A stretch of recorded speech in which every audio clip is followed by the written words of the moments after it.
So our final day on the book of Esther, Haman, the enemy of the Jews, has been killed, but there's still one really large problem, and that is the edict that he had written that, remember, went to all the satraps and the governors and all the peoples in the empire, all in their own language, all being said that on the 13th day, all the Jews were to be annihilated, men, women, and children. That still has to be revoked.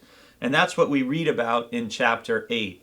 And in chapter 8 and verse 5, it says, "And Esther rose and stood before the king. She said, if it pleases the king, and if I have won his favor, and if the thing seems right before the king, and if I have his approval, let an order be written to revoke the letters devised by Haman, son of Hammedatha the Agagite, which he wrote giving orders to destroy the Jews who are in all the provinces of the king."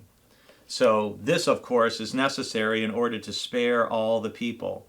And the king, of course, gives permission for that to happen. And the king says to the queen, and as we continue in chapter 8, "See, I have given Esther the house of Haman, and they have hanged him on the gallows because he plotted to lay hands on the Jews. You may write as you please with regard to the Jews in the name of the king, and seal it with the king's ring, for an edict written in the name of the king and sealed with the king's ring cannot be revoked."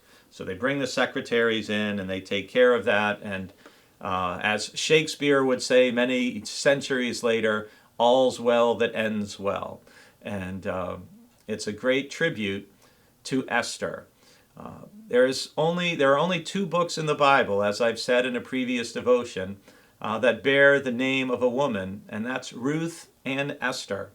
And it's interesting to me that one is a widow, the other is, I'm sure, a teenage girl, and yet these two women in a very patriarchal culture show courage, compassion, faith, and they're really a wonderful example.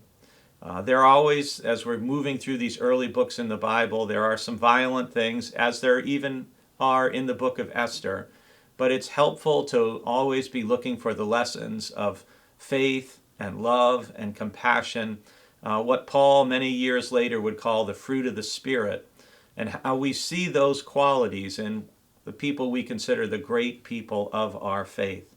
So I pray that this week, looking at the courageous young woman Esther, will grant you courage and inspire you to pray if necessary, to fast if necessary, to take bold and courageous steps as Esther did.